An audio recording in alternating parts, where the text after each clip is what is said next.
rock stars, Eric Andres, your Guitar Sage here, and today I'm going to show you how to literally double your chord vocabulary with one little tweak of a chord to create suspended chords, okay?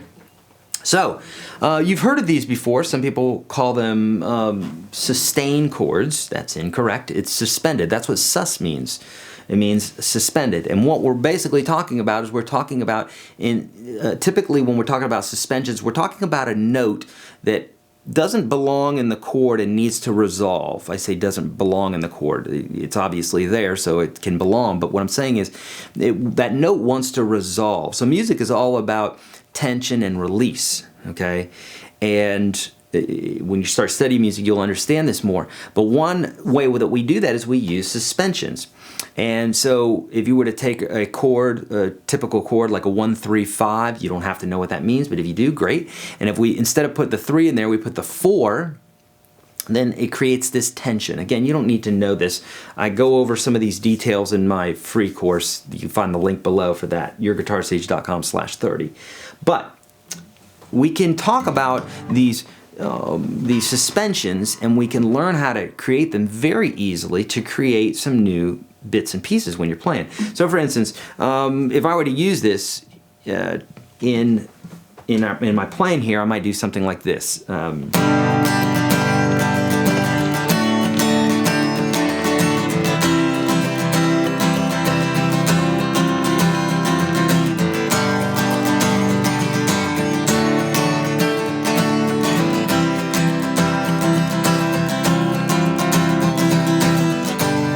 Okay, so you can hear that. You've heard that sound before, to where there's this little motion where there's this,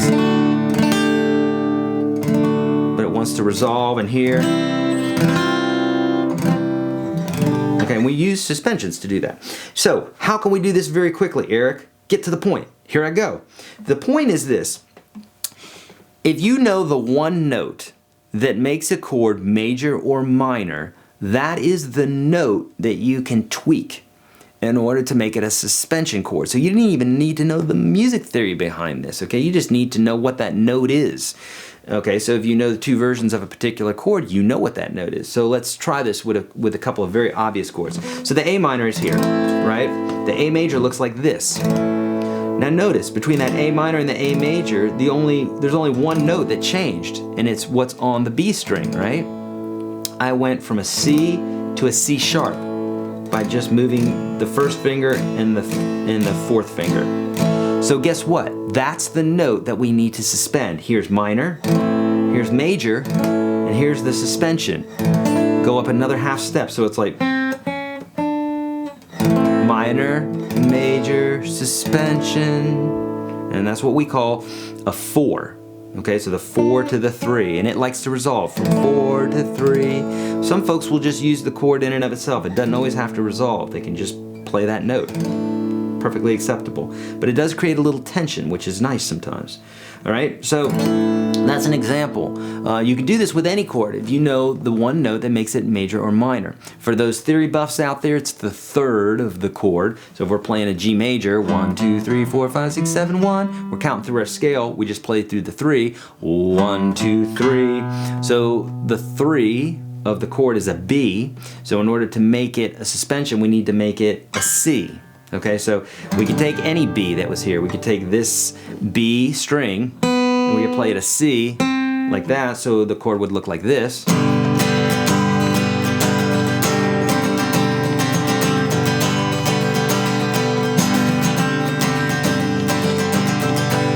Okay, or we could play it right here. We could go.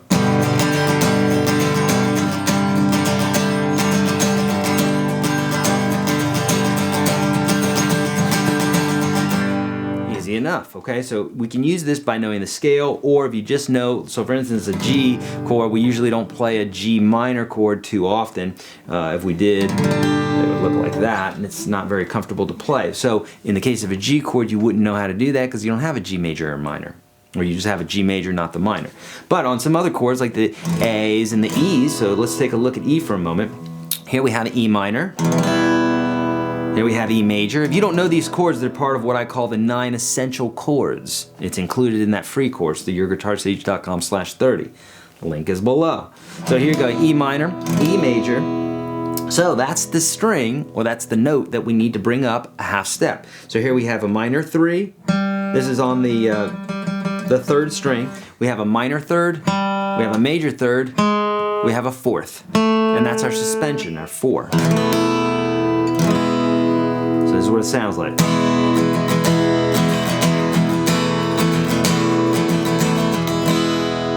Easy enough, right? Let's talk about the D chord. So here's our D.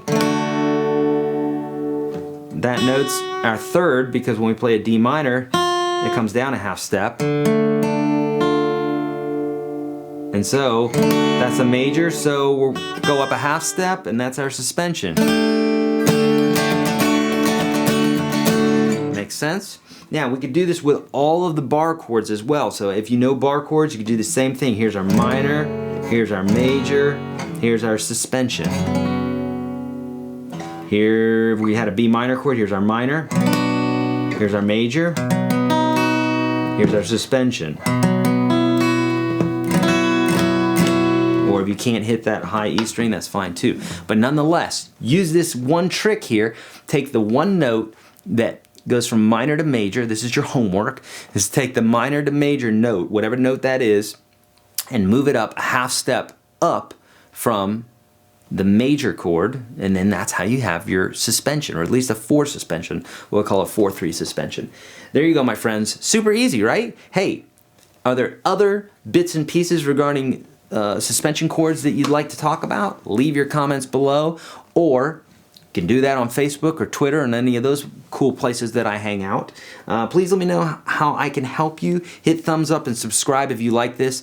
The free course link is below, YourGuitarSage.com/30. The first 30 lessons that I teach all my students here in Nashville. Would love to set you up with that. It's free. That's right, it's free. Hey, and as always, be kind to one another. Don't trust the man. Spay and neuter your animals. Practice your guitar. See ya.